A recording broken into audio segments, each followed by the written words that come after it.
Ladies and gentlemen, welcome back to the Utah Boys Podcast.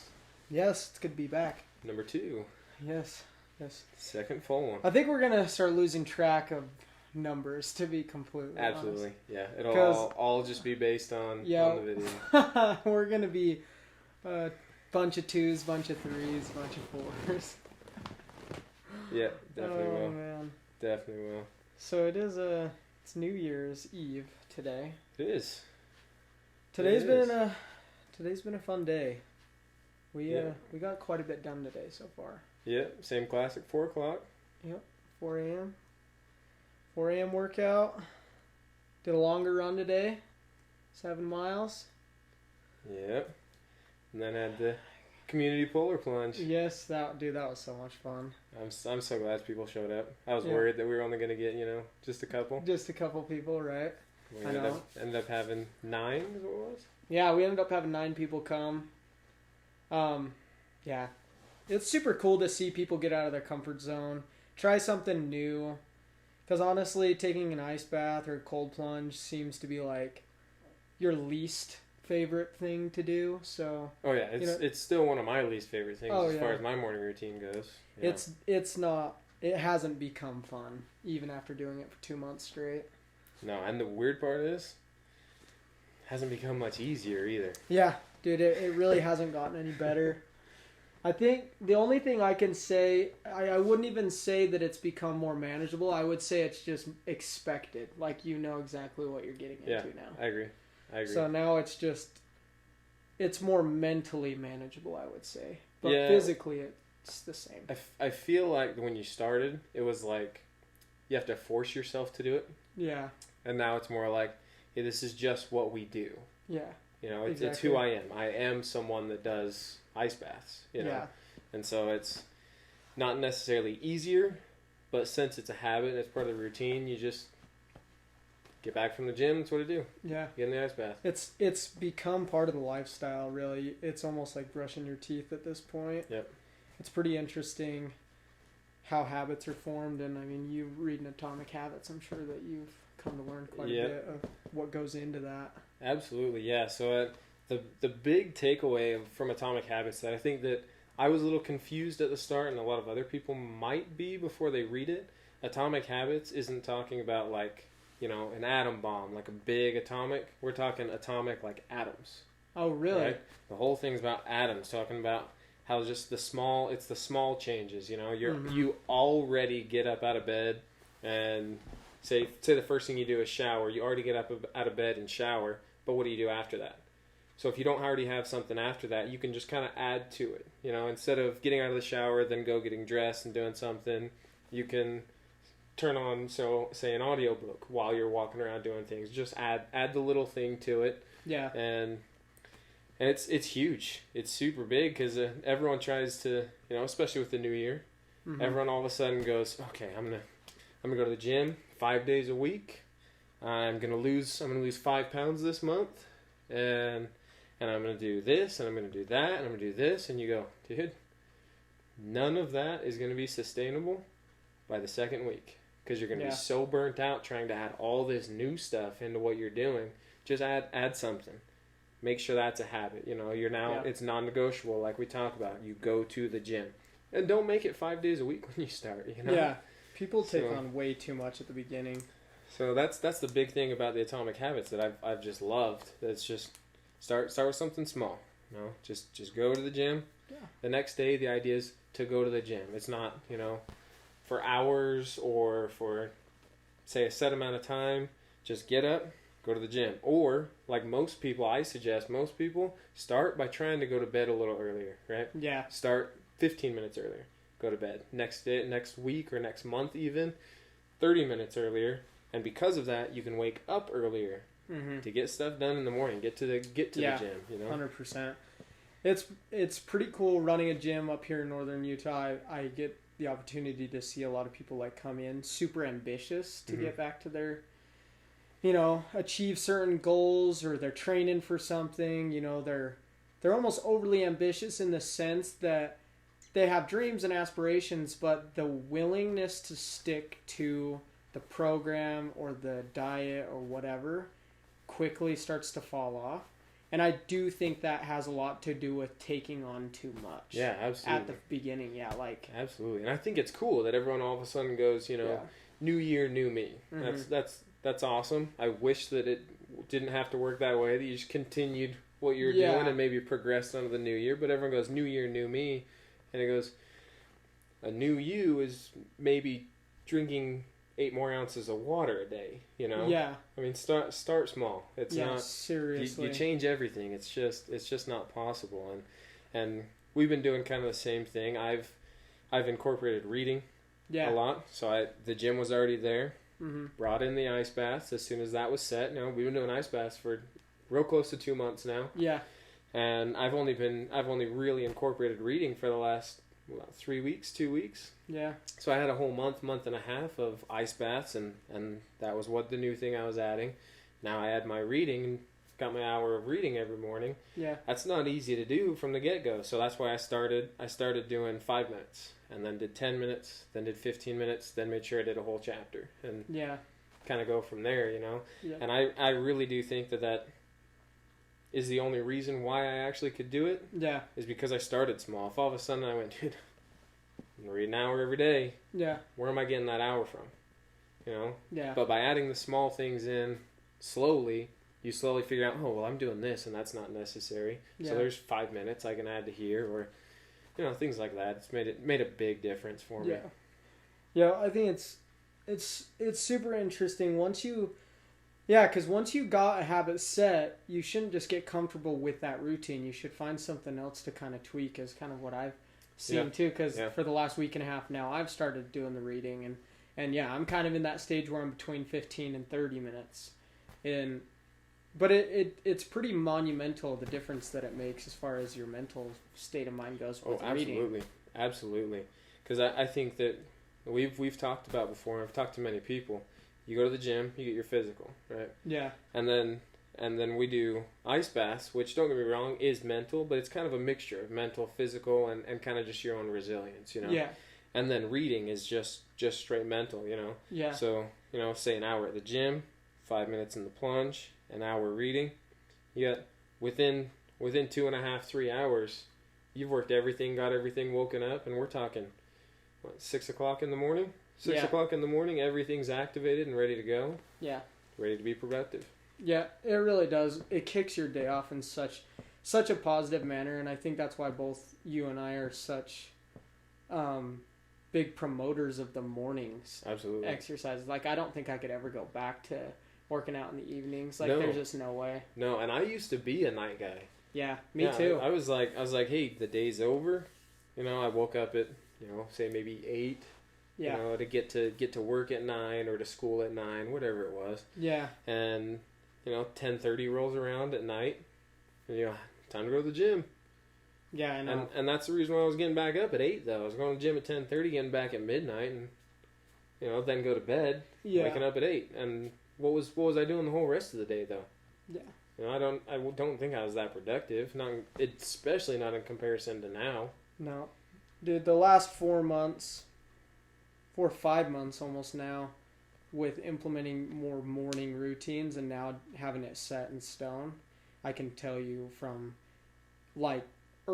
very recent experience that it makes a monumental difference for sure. Like the difference in productivity, alertness, I would even say, like you're way more alert throughout the day. Like, oh yeah, it's like, because I mean, dude, 8 o'clock rolls around and you've already been awake for 4 hours. Yeah. Oh yeah. Well, and I think about all the time, by the time noon rolls around, how much did I already get done?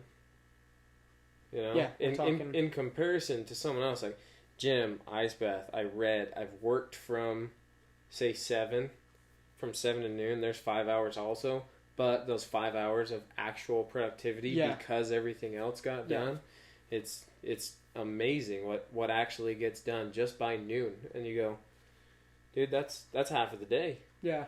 I got as much done in half the day as most people are getting done today. Yeah. And I think this is cool. There's a good opportunity for us to talk about it. We've kind of touched on it, but with the morning routine, I feel like people may become overly ambitious with that too. Like what I started doing because you were already like set in the morning routine Yep. when I adopted it in August, and I started out with just walks. I mean, I was waking up at 5 then, and I would walk for an hour. And I was just doing an hour walk every morning. But like that to me then at the time was a huge difference because I was sacrificing like, going to bed an hour earlier, waking up an hour earlier, walking, getting the mind right and activating the body in some way. And then once that became the norm, then I upped it to the next level, right? Then I then I started going to the gym, doing the full gym routine, and that set, then the cold plunge. Like I think a lot of people, including me, I've been guilty of this, is like you try and take on everything all at the same time, and we were just talking about that. But if someone's looking to start doing a morning routine, like honestly, yeah, focus on the sleep portion, get to bed earlier first, and then start with like, even if you're doing a 30-minute at home like circuit thing, or going on a walk, whatever it is. And then once that becomes an actual habit and you feel like it's not enough, then you can take it to the next level from there. But like, you have to be strategic about it. You can't just be like 3 hours of sleep, 2 hours in the gym, and do that every single day and expect to be able to hang on to it. Yeah. Well, the whole idea from reading Atomic Habits, the whole idea about a habit is to be able to do something unconsciously, right? Yeah. So technically you can't multitask. You can't actually multitask, meaning doing two new things at the same time, because you can't focus on that. Mm-hmm. But if you have something that's a habit, or you've done just doing something enough times creates a habit, whether you mean to do it or don't. If you do something enough times, it creates a habit, allows you to do something unconsciously. So say answering a phone call while getting dressed, you're unconsciously getting dressed. It is, and then you're talking on the phone. 100 times, so millions of times. So the same kind of thing with say walking in the morning. The idea would be to where you don't think about it, your alarm goes off, you turn it off, you go on your walk. Whether it's 5 minutes, 10 minutes, 20 minutes, half an hour, whatever it is. Yeah. You just unconsciously go, turn it off, you get dressed, you head out. As soon as you're now just doing that, add something else. Yeah. So it is pretty cool, and that, I think me and you are big believers. We're also pretty extreme individuals, and a lot of people like the balance thing, and I think me and you are more willing to sit in the uncomfort more than the comfort. And so I don't know, I feel like a lot of people try and compare what they're doing to other people. Yeah. Right? You've got people that are just up here, and it's just like you got to find what works, but you also need to just take a step farther than like where you're comfortable. Like I don't know. I've become a big believer that like you should really make sure you're not being too comfortable. Well, and like you mentioned too, everyone tries to, they don't want to do anything crazy. Yeah. Right. And if you look at just any of the most successful people in the world, whether it's an athlete or a business owner or whatever it is, they were insane, if that's what you want to call it. They were crazy about a certain thing, right? Everyone goes, well, you got to have balance. And they go, nope, because I'm going to take this to the next level. Yeah. And if I'm balancing everything out, you're not going to get to the next level. Yeah, you can't be great if you're just good at everything. You know what I mean? Yep.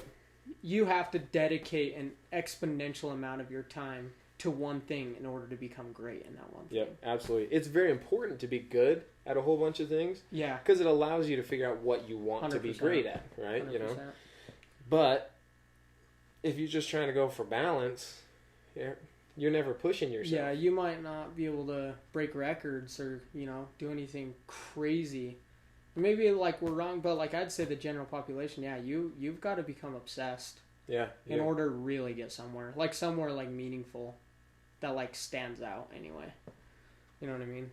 Well, and I think it doesn't matter like maybe your profession or what you're trying to accomplish, right? So say like a painter. If someone's trying to tell a painter that they need to have balance, that's not going to work at all for them, because the painter needs to be studying their craft of whatever art and paint, and paint as much as they can to be able to get as good at it as possible. If they're trying to do balance and making sure that they're doing X amount of everything else instead of just focusing on their craft, they're never going to be a great painter. That's all there is to it. You've got to be obsessed if you want to be great. That's all there is to it. Yep, 100%. And I've quickly learned that you've got to be able to make sacrifices, and some of them are big. You know what I mean? You've got to sacrifice comfort, time, energy. I think comfort is the biggest one people aren't willing to give up, to be completely honest. I completely agree. It's like it's easy to sit on the couch. It's easy to watch a show. It's easy to go see a movie rather than wake your happy butt up at 4 a.m., go to the gym, run. You know what I mean? Like, we're trying to get to the next level, like, as far as athletes go. Like, we're training for a marathon, and then a triathlon is next, right? And that's kind of where we're trying to become great in, as far as, like, mental control and just becoming the highest, capable people physically and mentally that we can be. And dude, the first thing that has to go is TV a lot, sitting on the couch, eating junk food regularly. You know what I mean? Like, comfort things, soda, processed sugar. Dude, like, little things that, like, to most people, it's not even worth it, right? Because that's, like... So, a lot of times, people have to have a really strong, hard conversation with themselves of, like, how much do you actually want this? And are you willing to, like, sacrifice big things to make it happen? Well, I would say the enemy of success and progression is comfort.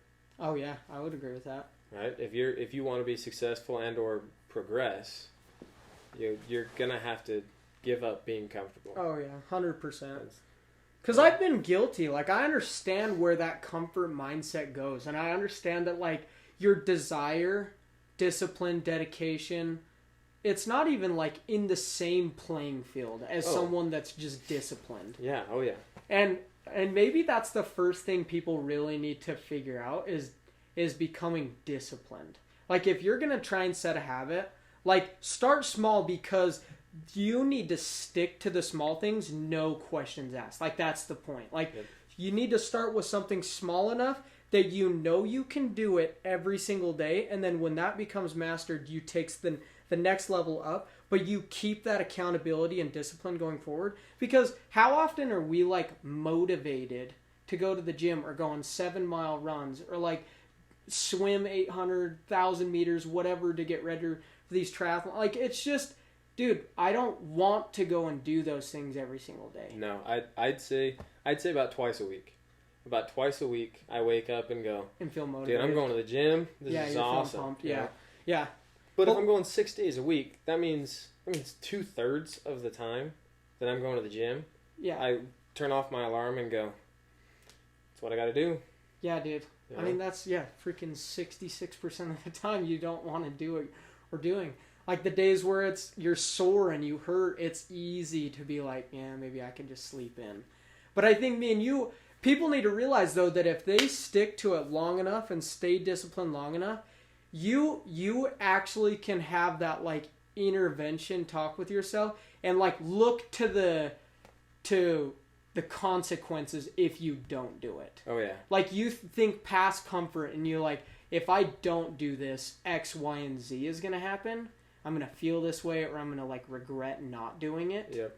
Because, like, we've never regretted going to the gym. No, not once. Do you know what I mean? Not once. Like, not even a single day. Like, you're never going to get done training or doing something hard that's fulfilling and be like, I wish I didn't even do that. Like, that's never been something that I've ever said. No, I've never thought that once either. And I just want to take this back real quick to how you're saying, like, perfecting, like, the basics, because you have to be disciplined on the basics. We both played sports. Yeah. And that is, like, the key thing about sports, right? 100%. They tell you, here's the main 5 basics. If you can't perfect these, we're not moving on. Yeah. That's it. That's all there is to it. Yeah. And that's all about discipline. Mm-hmm. Like you're saying. So if you can't perfect the basics of any habit, you can't progress the habit, and discipline's the only way that's getting done. So I agree. We're trying to develop the habit to continue on past reading, things like that. And I'm not motivated every day. Not even close. Yeah, dude. And the other big thing that, like, for us that we have to sacrifice is social life. Yeah. Like, how much, like, time are we really going out, meeting new people, hanging out with friends? You know what I mean? Like, that social life has become a big thing too. But that's part of, like, the sacrifice that is required in order to get to the next level, I think. See, and the big thing is that most people, I don't think, need to sacrifice social life at all because Maybe, yeah, because their goal might be, you know, get in better shape. Yeah. And just be more disciplined, you know? Yeah. And that could be the whole thing. Yeah. Where you and me have a morning routine and a night routine because we're actually training for something, right? Yeah. We're training for a marathon right now. Then going to be training for any kind of triathlon. And you have to sacrifice the social life for that. You have to. We're dedicated to the progression of ourselves as far as athletic ability goes is what we're trying to do. That might not be what everyone else is dedicated to. But that's what we're trying to do. So our social life is basically non-existent. You know, and that's the thing is you've got to figure out like the why. You know what I mean? And absolutely. And the reason, and it's deeper than that too, is the reason why we attack our mind and our body. Is I think those are the two components that we've either struggled with in some shape or form. Yep. And by mastering those things, by taking our minds and our bodies to the next level, that growth and like new sight that you now have can be applied in other aspects, whether it's finances, school, education, business, just opportunities in general. Yep. You utilize them way better than when, you know, you're comfortable and you're not willing to sacrifice things, you're undisciplined. You know what I mean? Yep. And I think one thing that I think that people don't talk enough about is that someone that's disciplined has more self-esteem than someone that doesn't. 100%. Right? Yeah, I don't think that's talked about enough. That everyone goes, "Oh, you need to be disciplined so that way you can get in shape." That's awesome. I agree with that. Yeah. I definitely agree with that. But I don't think enough people talk about the amount of self-esteem you build by keeping promises to yourself. Yeah. Right? Because that's what discipline is. I told myself I'm going to the gym, or I told myself I'm going to read, I told myself I'm changing my diet, whatever it is.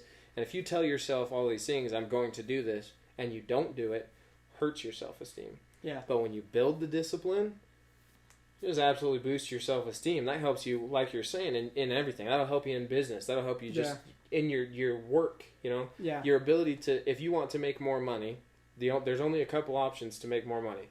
Work harder to make more money, or make yourself more valuable, right? Yeah. And if you're working harder to make yourself more valuable, but you don't have the self-esteem to maybe go ask for that raise or anything like that, you're just going to maybe put in more work, but you're not going to get the reward out of it. Yeah. You know, you have to have that self-esteem, that confidence. That confidence comes from your self-esteem. And it's through discipline. It's keeping the promises you make to yourself. 100%, dude. That's something me and you talk about so much, and it isn't talked about enough. And that's why I tell people, that's why like on Instagram, Twitter, like I try and put things out that like emphasizes the importance of focusing on your mind first and then your body. For me specifically, like anyone that thinks they struggle with their mind the most, then honestly, it's almost your responsibility to dive into that first. Yeah, I agree. Because if you can wrangle the thing you struggle with the most, everything else will follow that. Like, you can't expect to get in, you know, a 1%er shape if your mind is like way the freak over here. Yeah, no. Do you know what I mean? Yeah, like that just does not happen. It would be impossible. Like you need to get your mind here and your body will just follow that. Yep. Yeah, it'd just be impossible. And that's why we kind of focus on the mindset in general anyway, because if your mind's not in the right place, I don't care what you're trying to accomplish, it's not going to happen. 100%. That's it. Because if your mind's not right, you don't have the dedication, you know, and so it's not going to get finished. Yeah. If your mind's not right, you're not going to be able to think clearly to, you know, problem solve the way you're supposed to get through something. So it's not going to get finished. If your mind's not right, you're not going to the gym, because why would you go to the gym if all you can think to yourself is, like, I haven't gone for the last 2 months, I haven't seen any progress, I'm wasting my time. Yeah. You're not going to continue going, you know. Yeah. It's all about having your mind right. Everything really is. It starts with your mind, and that's why we try to talk about it so much, to let everyone know that it's the key. See, no, seriously, like I'm not joking, because I think people look too far ahead. Like, they're like, oh, what do I need to be eating? What do my exercise need to look like, dude? I'm like, dude, do you make your bed in the morning? I mean, dead serious. Like dude, Jordan Peterson talked about that. Yeah. He said that there's psychological evidence. Like if he walked into your room, he could tell you where your mind's at just by looking at your room. You know what I mean? Like start with something like super small. Like we're talking, you need to be disciplined enough to wake up at the same time, go to sleep the same time, drink enough water. Mm-hmm. You know what I mean? And then we can talk, and then going to the gym, exercising a like perfectly set amount of times. You keep the promise.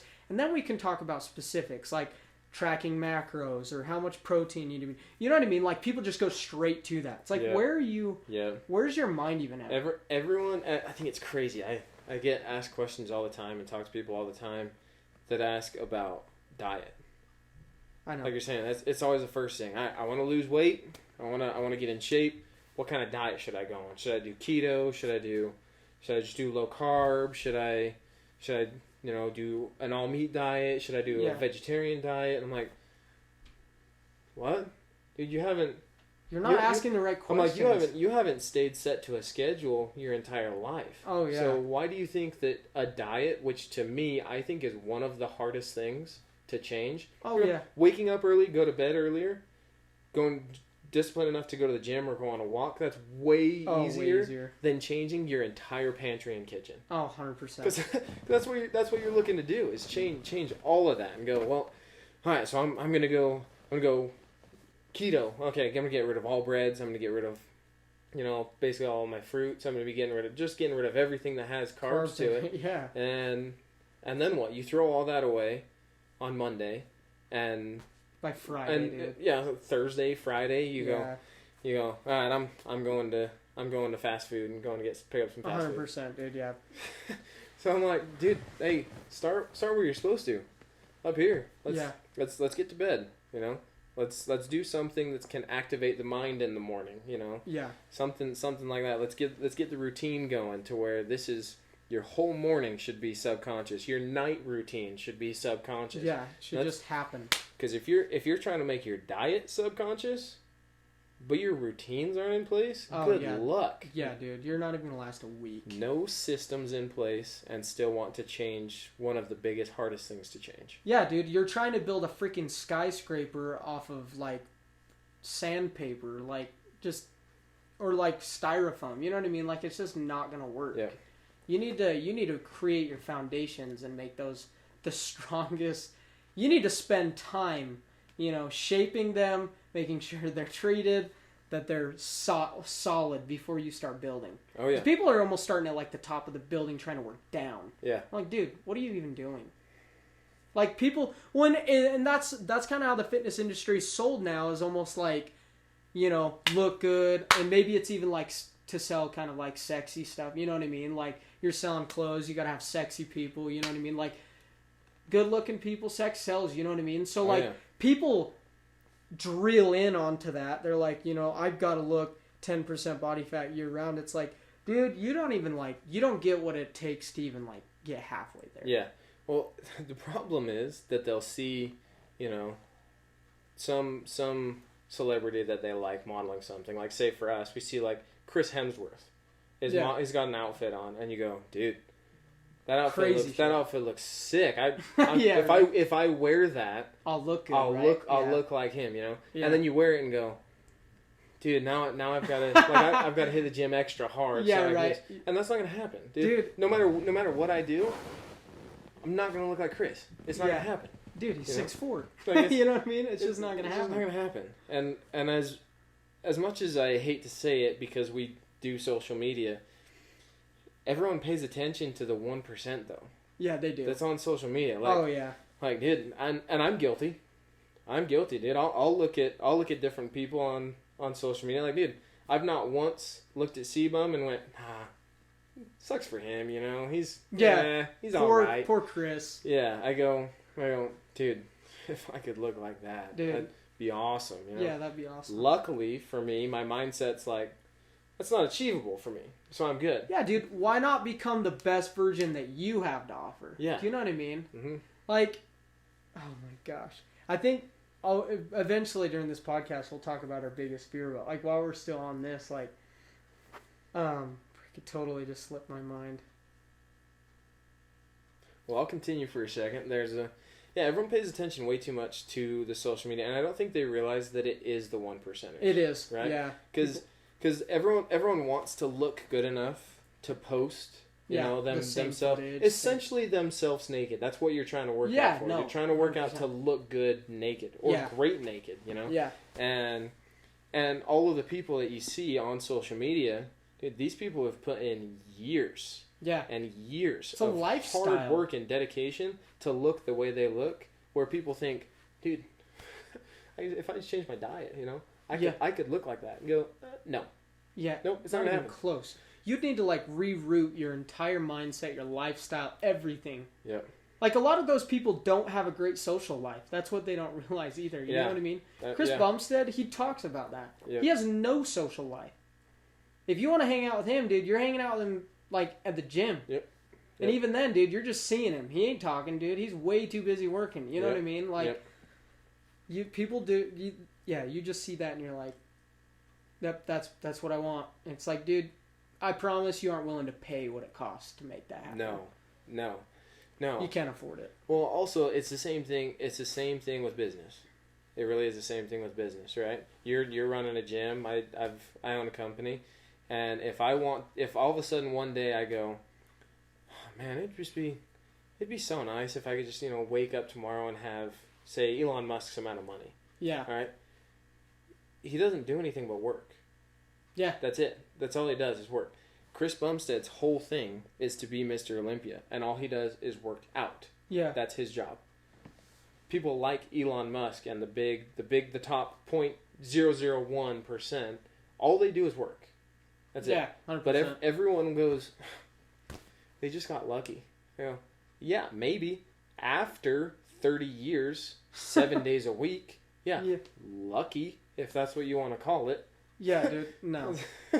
These aren't lottery winners, dude. No. These are people that made something huge out of nothing. Yeah. Do you know what I mean?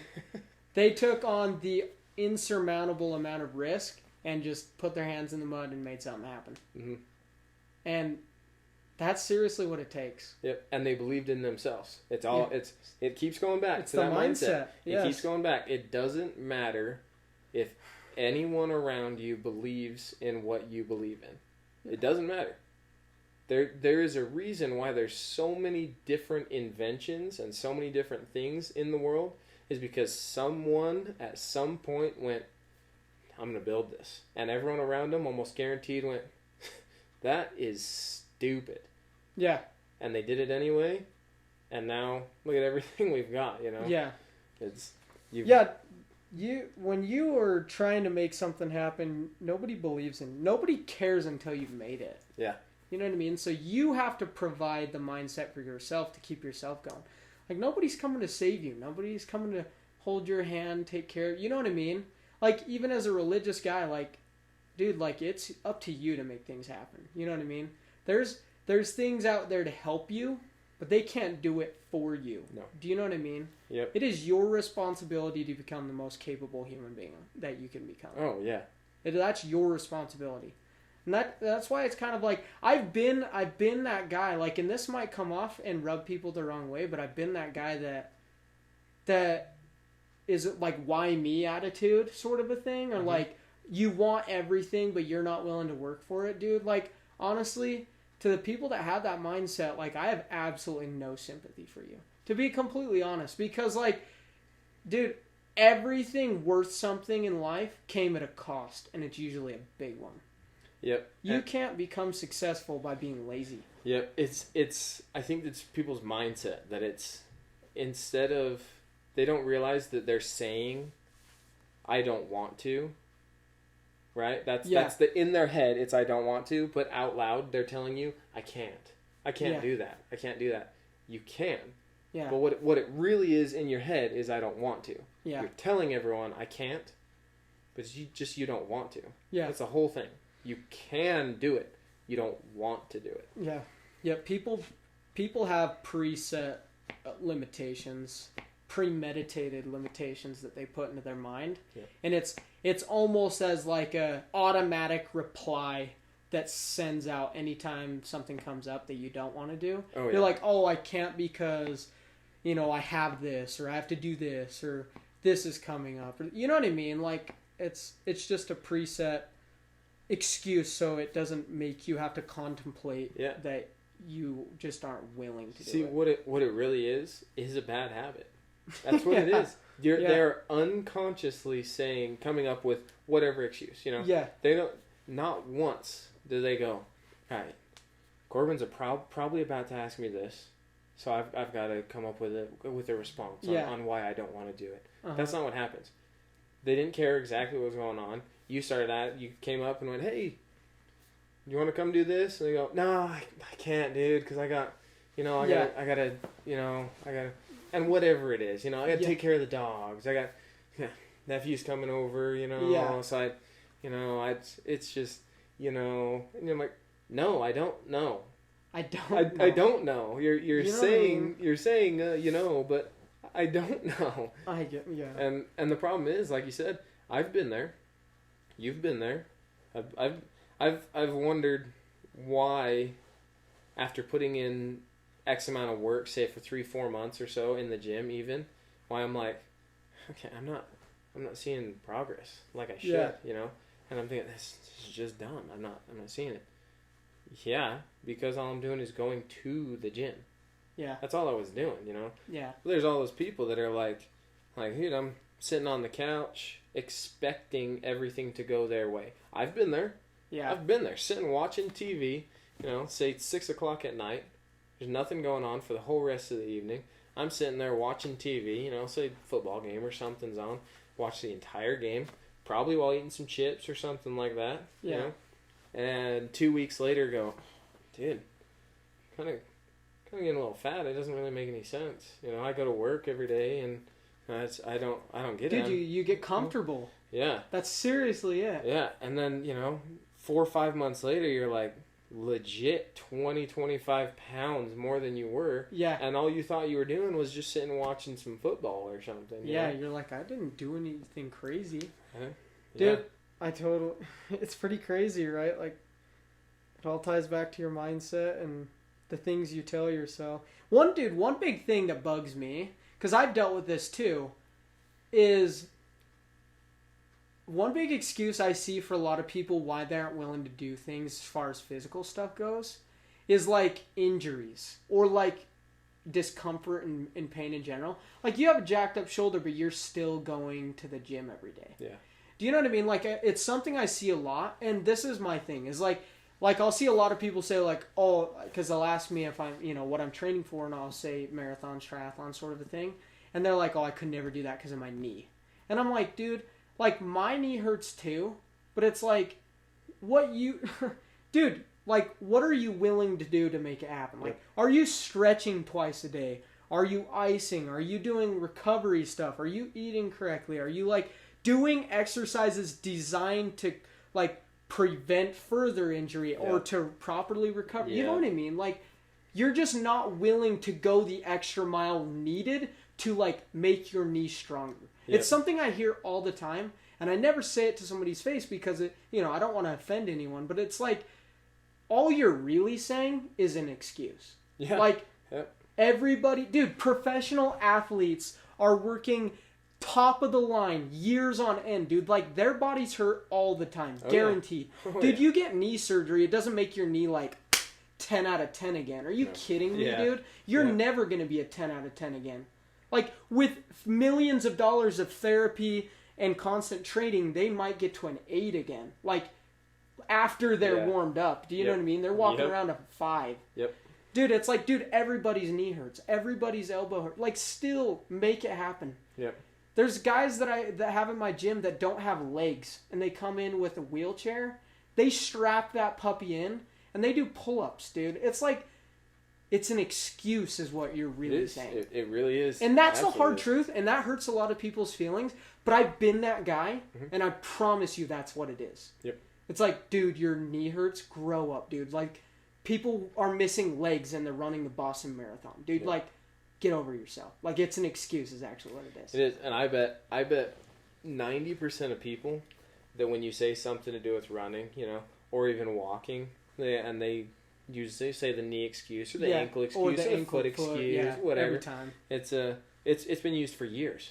Yeah, dude, that's just years. the go-to thing that people have just, my knee hurts. It's a cap that you've told yourself forever now. As soon as someone says run, you hear the word run. Oh, my knee, dude. Oh, my knee.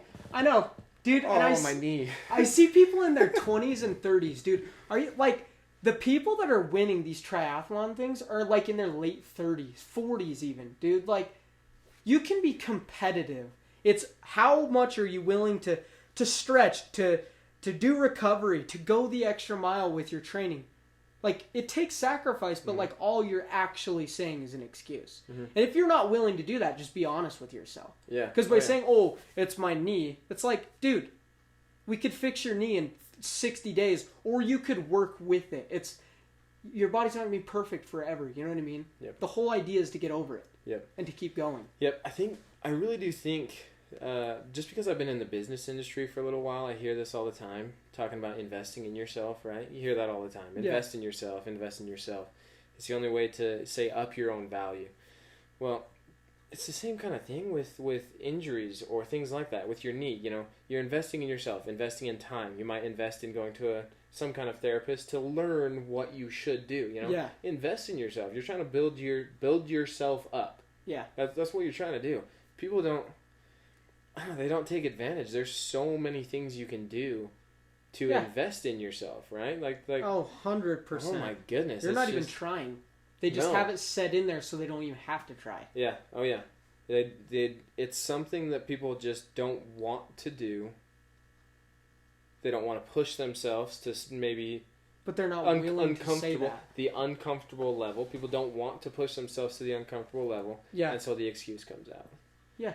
So I would bet, I'd be willing to bet, and I don't know this as a fact or a statistic, but I'd be willing to bet that every single professional athlete over the age of 30 has had either an injury or some kind of stress related, say, tear or something on a tendon or a ligament, and they're still playing.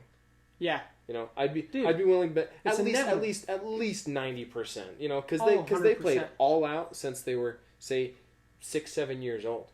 Yeah. Because they're those people that, you know, say football. Did it their whole life. That 8-year-old playing football was like, oh, dude, this kid should be playing with like 16-year-olds. Yeah. You know, because he's going all out. And then by the time they're in the pros, something happened. They've been injured. 100%. They've been injured, and you know what? I guarantee people are going to say, "Yeah, but they get paid millions of dollars." You know, it's like. Yeah, but believe it or not, most of the people that are playing professional sports love what they're doing. Yeah. And would take a pay cut. They won't admit that. They're not going to admit that because then, you know, the organization can give them a pay cut. But they just love what they're doing. Yeah. And so they're not going to make an excuse. I want to go do this. So I'm going to do this. Yeah, maybe my knee hurts, but I want to go do this. I want to prove to myself that I can. People don't care to prove to themselves that they're capable of more than they think they are. Yeah. So I wanted to ask you, I think we talked about this before, but like kind of our top 5 people as far as mental and physical inspirers, I guess. Like who inspires you, like as far as to push your limits, mindset, examples, I guess. Mm-hmm. Like who's kind of been floating in your top 5, and it's probably hard to lock down 5 people. I'm not so sure I could lock down top 5, but I could give a couple that I know are in at least top 10, maybe top 20. And we're gonna have a lot of the same ones. Yeah, I think number 1 definitely has to do with mindset, and I'm going Jordan Peterson. Yeah, it's got to be. It's got to be Jordan Peterson. I don't think anyone else has helped me more mindset wise. Yeah. In kind of directing me. Obviously, none of these people that I'm going to mention or you're going to mention said this is step by step. Mm-hmm. All right, you don't have to do it. I already did it for you, so you're good. Yeah, that's not how it works. They might say, here's a little step by step. All right, you start with step 1, you hammer step 1 through step 10.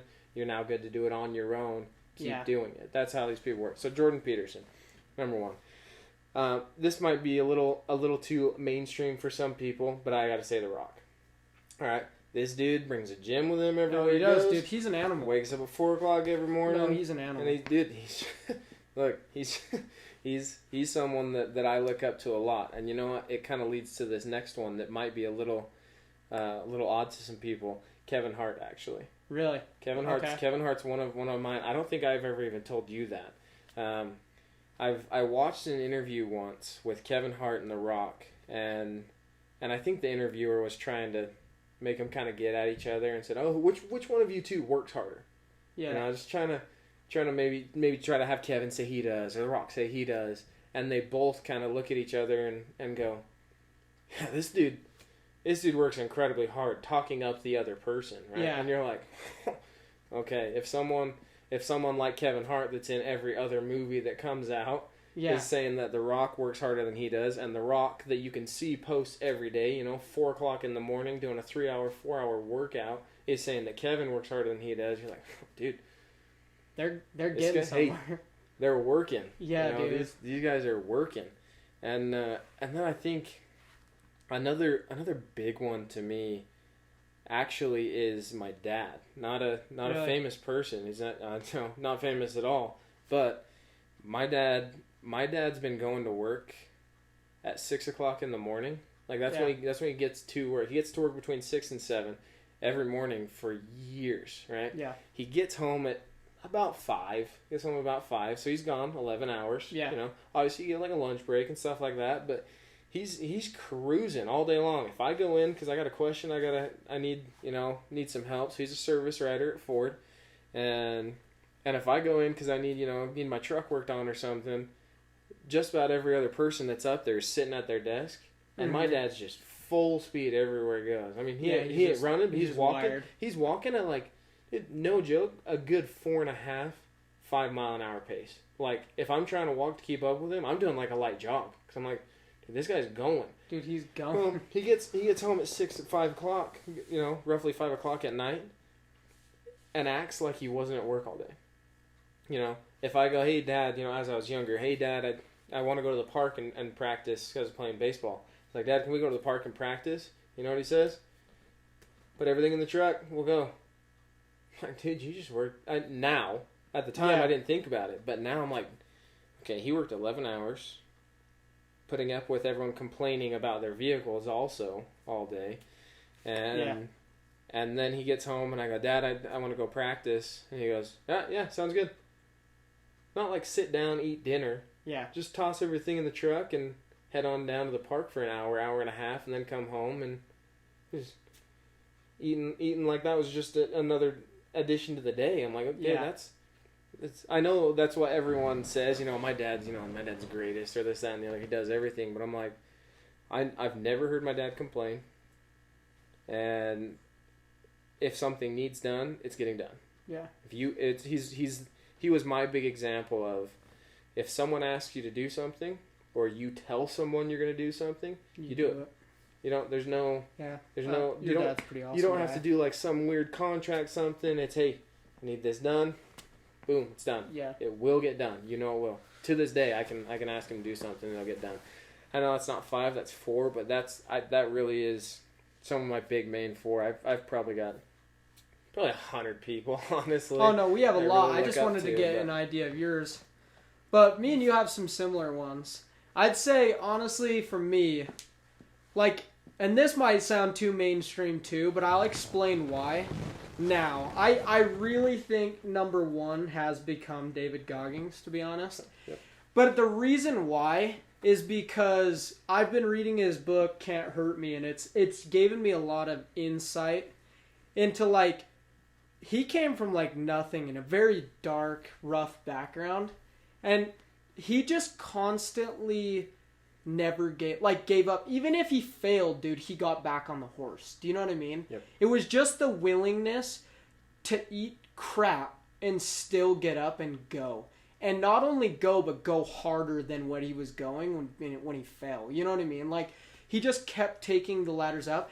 And the biggest thing that I love about David is just the mindset of, like, having complete control over your mind. Because for me, that was always my preset excuse. Was, I have anxiety, I have these intrusive thoughts, I've got this, the blah, blah, blah, blah, bull crap. Like, just going on, Yep. but you're letting it control you. And he talks a lot about mindset in his book. It's honestly one of the best books I've ever read. And it changed my perspective on what you're capable of as a human. Obviously, he's, up here, but you have to be aware, like, you need to realize what it took for him to get up there. That's why it's unfair to compare yourself to somebody that does ultra marathons, that it's a Navy SEAL. He went through Navy SEAL 3 times. He's been through Hell Week 3 times. You know what I mean? Like, it took a lot for him to get there. Oh, yeah. But the whole idea behind David Goggins is it's just how he's helped me control my mind and keep taking the next steps forward. So I really think that he's probably number one for me just for the mindset aspect. Because I've always labeled myself as a weak-minded human being. In the last 4 months, I just can't say the same thing anymore. Yeah. Like, it's completely changed. And I've noticed the difference. And I appreciate you saying that. And thankfully, I've had a lot of people around me say, you seem a lot different. Like, you seem way more capable. And it makes me feel good because I've cut myself off for the last 4 or 5 months, and you know this, and I've become more seclusive. But it was the best thing that could have happened to me because I always needed to be around somebody to kind of manage my emotions for me. Yep. Now I don't need that anymore. You know what I mean? Like, I'm pretty dialed in, and I still have things going to my mind, but it's just like being able to rationalize them more effectively and just getting uncomfortable anyway, even if things suck. You know what I mean? Yep. And then number 2, I really, you kind of similar to you is Jordan Peterson, because he shares a lot of insight in like relationship building, and he says a lot of things that aren't talked about enough. Yeah. And it's changed my perspective on like taking accountability for yourself.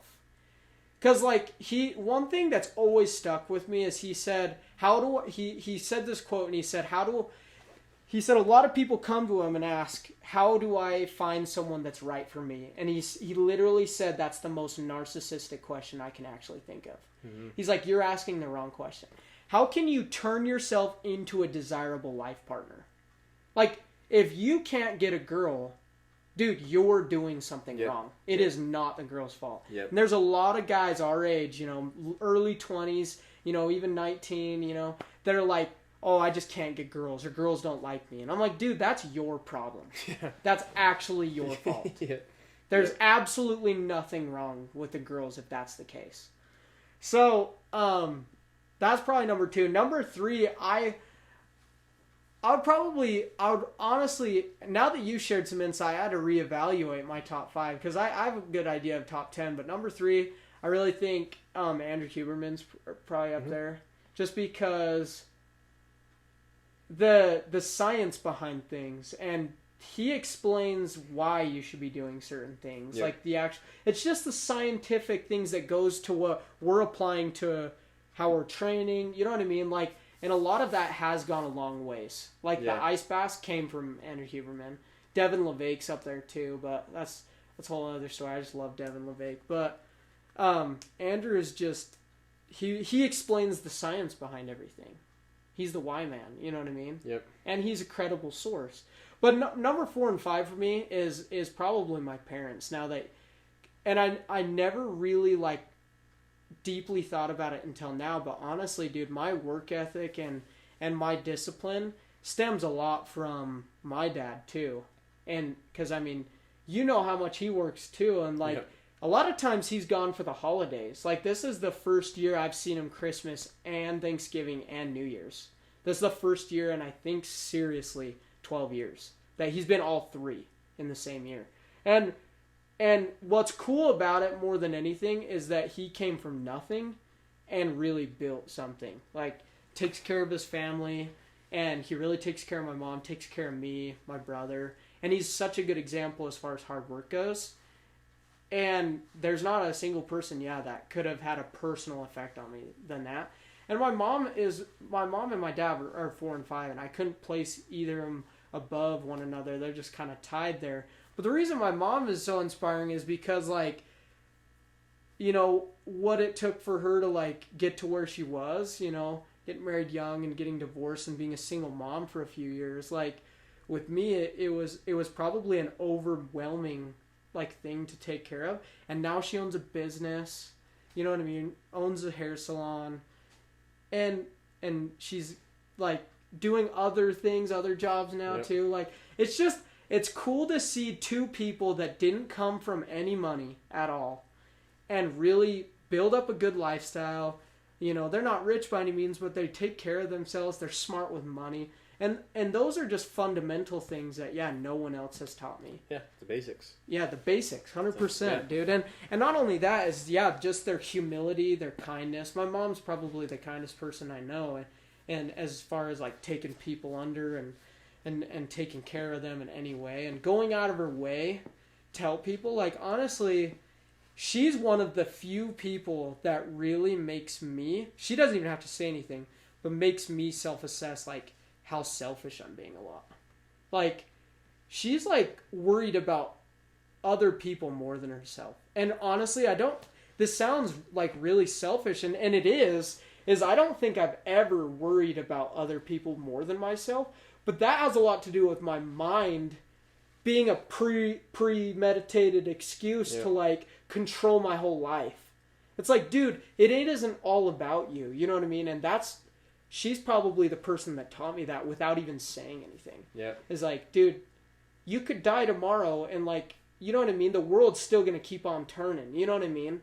Like, you kind of get trapped into this idea, like, this false ideology that you're always going to be there and you're going to see 90, 100 years old. You know what I mean, dude? We could die next week.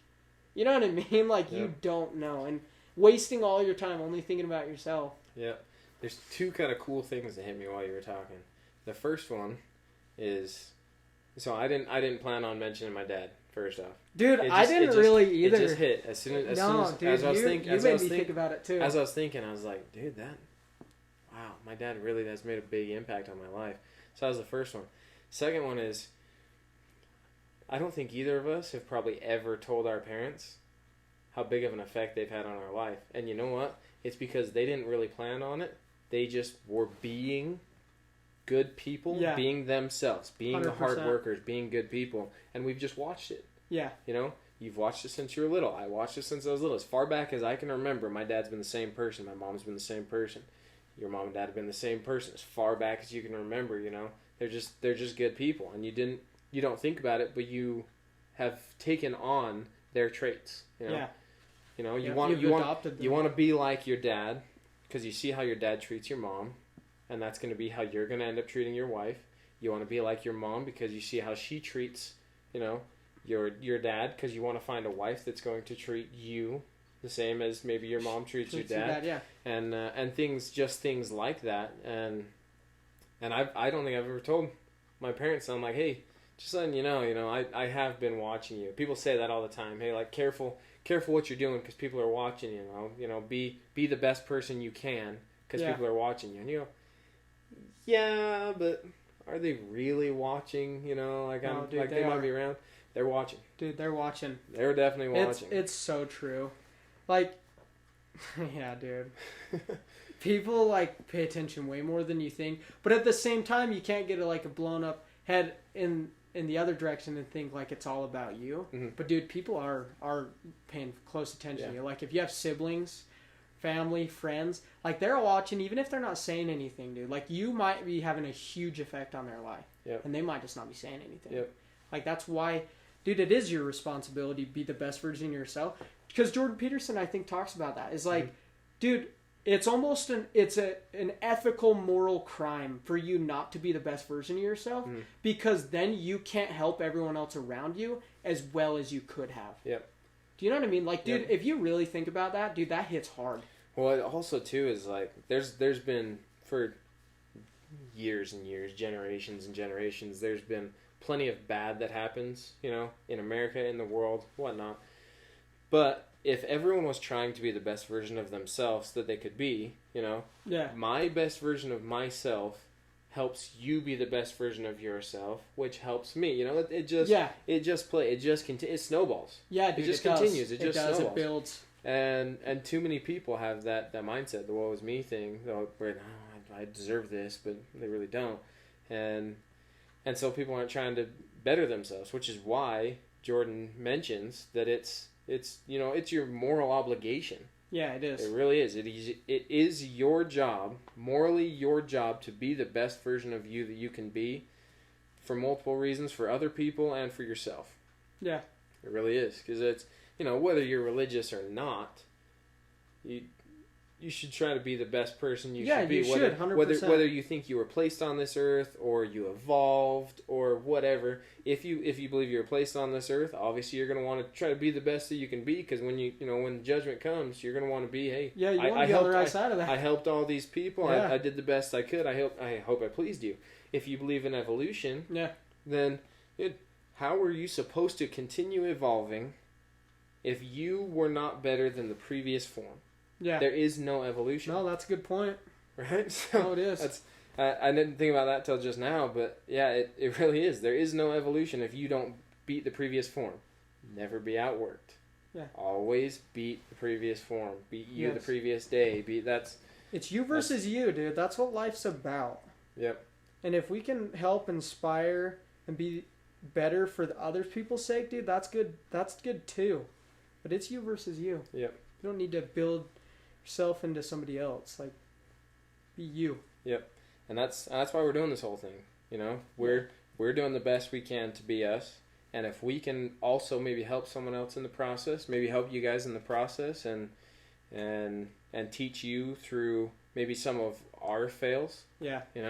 Because everyone's gonna make mistakes. If you can learn from other people's mistakes and then take from where their mistake was, you make the next mistake, someone takes from where that mistake is. I mean, dude, we're just learning. Everyone's learning, everyone's helping each other.